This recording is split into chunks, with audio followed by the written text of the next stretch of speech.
એમની પરિસ્થિતિ હાવ વીક છે, કોઈ એને કામીને લાવી શકે એવું નથી, એ વ્યક્તિ માટે એ લોકો મદદરૂપ થશે. એમના ઘરે ત્રણેય વસ્તુ મસાલામાં એમના ઘરે પહોંચી જશે. 1 પણ રૂપિયાનો ચાર્જ લાગશે નહીં. કુરિયર ચાર્જ તમે આપી દેશો.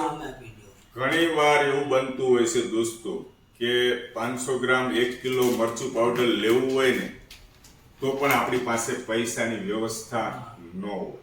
એવામાંથી અધિકભાઈ દુધાત જેમની સાથે પ્રસંગ બન્યો છે એ આપણી સાથે વાત કરીને શેર કરશે અને અધિકભાઈ દુધાત શું હેલ્પ કરશે એના વિશે વાત કરશે. શું તમે કહો છો? એટલે કામરેજમાં આપણે એક બેનનો ફોન આવ્યો હતો અને 500 ગ્રામ મગાવ્યું. પછી 20 દિવસ થયા એટલે 500 ગ્રામ હળદર મગાવી અને પાછું જીરું. મેં કહ્યું બેન તમે એક સાથે મંગાવો. 500 ગ્રામ ના મંગાવો. મેં કહ્યું એક સાથે તમારે 12 મહિના જોઈએ ને એ મંગાવો, કારણ કે અમારે અમરેલી કુરિયર કરવા જવું પડે.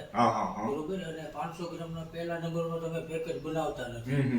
એટલે પછી એને વાત કરી કે મારે તાજે તાજું ખાવું હોય ને, એટલે મેં કહ્યું તાજે તાજું ન હોય, મરચું 3 વાર દળાય છે અમારી વાડીનું આ વર્ષમાં. હા, પછી તમે દિવાળી લ્યો તો ઈ આવે અને શ્રાવણ મહિનામાં લ્યો તો ઈ જ આવે. સાચી વાત. એટલે પછી એને સચ્ચી હકીકત કીધી કે ભાઈ મારા ઘરેથી હતા ને એ કોરોનામાં ઓફ થઈ ગયા. એક બેબલી નાની છે ને બેબો છે એ પકે અપંગ છે.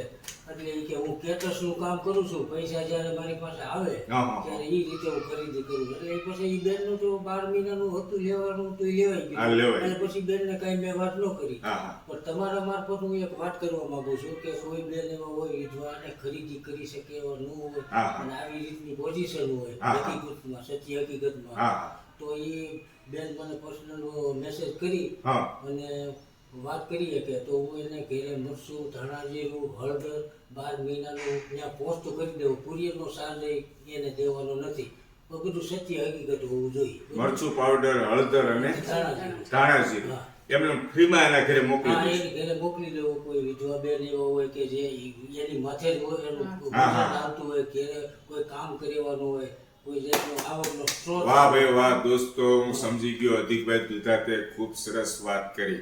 આ છે આપણા ખેડૂત મિત્રો.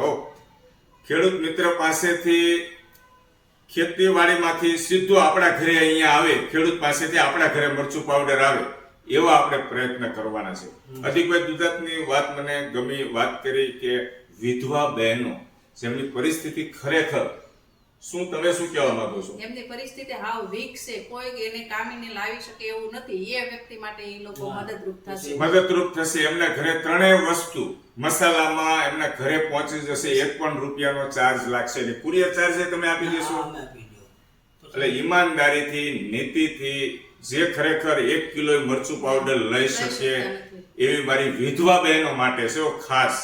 ઉપર આપણે અધિકભાઈ દુધાતનો નંબર આપી દઈશું જેથી કરીને તમે એનો સંપર્ક કરી શકો.